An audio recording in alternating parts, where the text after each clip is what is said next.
Titling act అని చెప్తున్నాడు.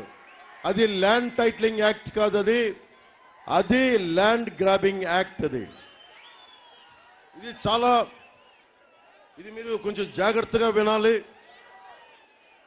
ఇది land titling act. Land titling act అని చెప్పి ఒక అందమైన పేరు పెట్టి దాని వెనక ముఖ్య ఉద్దేశం ల్యాండ్ గ్రాబింగ్ యాక్ట్. అది ఈ ఆ ఇల్లు ఉంది, దీనికి చెప్పండి ఇక్కడ ఏముండదు. ఈ రోజున యమహా ఎస్కే మోటార్స్ అనే ఒక షాప్ పెట్టారు. ఆ ఓనర్ అదృష్టాన్ని పెట్టుకున్నాడు. అలాగే ప్రవీణ్ లాడ్జ్ ఉంది, అక్కడ AC rooms available, non AC rooms available అని చెప్తా ఉన్నారు. ఆ ఆస్తి ఓనర్ దగ్గర ఏముంటాయి? స్టాంప్ పేపర్, ఒరిజినల్ డాక్యుమెంట్స్ ఉంటాయి. ఏం చేస్తాడు ఒరిజినల్ డాక్యుమెంట్స్? ఈ షాప్ పెట్టాలి, బిల్డింగ్ కట్టాలి. ఏం చేస్తాడు? బ్యాంక్ వెళ్ళి ఒరిజినల్ పేపర్స్ తనఖా పెడతాడు.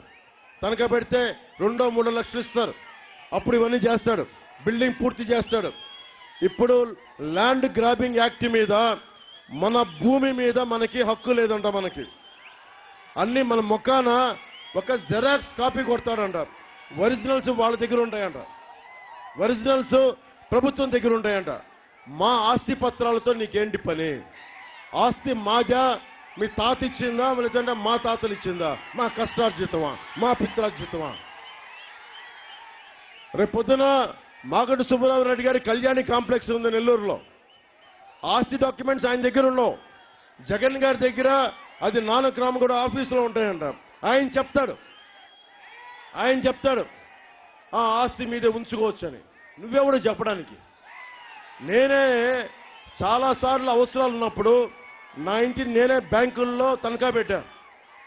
రేపొద్దున మీ ఇంట్లో మీ ఆడబిడ్డకి పెళ్లి చేయాలా, లేదంటే బిడ్డల్ని చదివించాలా? ఏం చేస్తాం?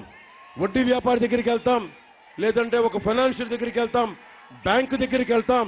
ఇవన్నీ తనఖా పెట్టి మనం డబ్బులు తీసుకుంటాం.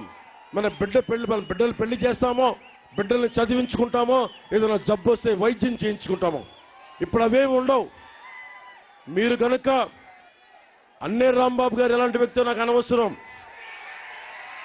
ఆయన రిప్రజెంట్ చేస్తుంది గూండాల పార్టీ, అది దోపిడీ చేసే పార్టీ. అది ఎందుకు వచ్చేశారు? సుబ్బరామరెడ్డి గారు దాష్టీకం తట్టుకోలేక వచ్చేశారు. దాష్టీకం తట్టుకోలేక పెద్ద మనిషి, ఎప్పుడు కూర్చొని ప్రేమగా పలకరించే వ్యక్తి, అండగా నిలబడే వ్యక్తి, అలాంటి వ్యక్తిని కూడా బెదిరించో ఆత్మగౌరవం ఇవ్వకపోతే ఎవడైనా ఏ పార్టీలో ఎందుకుంటాడు? ఆత్మగౌరవం ఇవ్వకపోతే ఎందుకుంటారు? ఆత్మగౌరవం ఇవ్వకపోతే ఆత్మగౌరవాన్ని చంపుకోలేక ఆయన బయటకు వచ్చేశారు. బయటకు వచ్చి ఆత్మగౌరవం ఇస్తున్న కూటమి తరఫున పోటీ చేస్తా ఉన్నారు. ఈ రోజున వారిని భారీ మెజారిటీతో గెలిపించండి. నేను సుబ్బరామరెడ్డి గారికి కూడా మనస్ఫూర్తిగా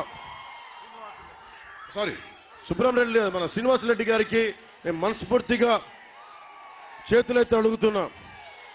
యువత నన్ను నమ్ముతారు, ఆడబిడ్డలు నమ్ముతారు. నేను ఏదో రాష్ట్రానికి ఏదో చేస్తానని నమ్ముతారు. 14లో కూడా మీ తరపున నేను ఓట్లు అడగడానికి వచ్చా, మీ తరపున ప్రచారం చేశా. ఈసారి నేను ఒకటే అడుగుతున్నా, మిమ్మల్ని అడగట్లా, ప్రార్థిస్తున్నా. మిమ్మల్ని ఎంపీగా గెలిపించుకుంటాం.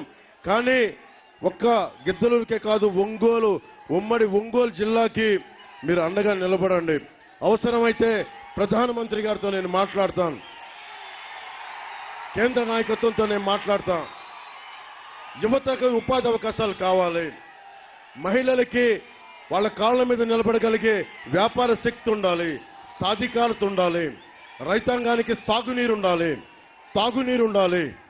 నేను ఒకటే కోరుకుంటున్నా, అన్ని వర్గాలకి అండగా ఉండే ప్రభుత్వం ఇది.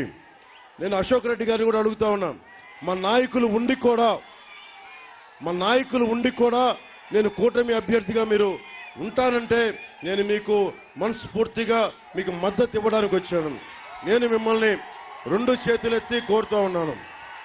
యువతకి అండగా ఉండండి, రైతుకి అండగా ఉండండి, మహిళలకి బలంగా భద్రత ఇవ్వండి, సాగునీరు తాగునీరు అవసరాల కోసం మీరు పనిచేద్దాం. నేను మీకు కష్టం వస్తే నా భుజ శక్తిని మీకు ఇస్తాను, నా కండ శక్తిని మీకు ఇస్తాను అని తెలియజేసుకుంటూ ఇక్కడికి వచ్చిన మీ భద్రత, ఈసారి ఎన్నికలో ఒక్క తప్పు చేస్తే మీరంతా ఒక్క తప్పు మాది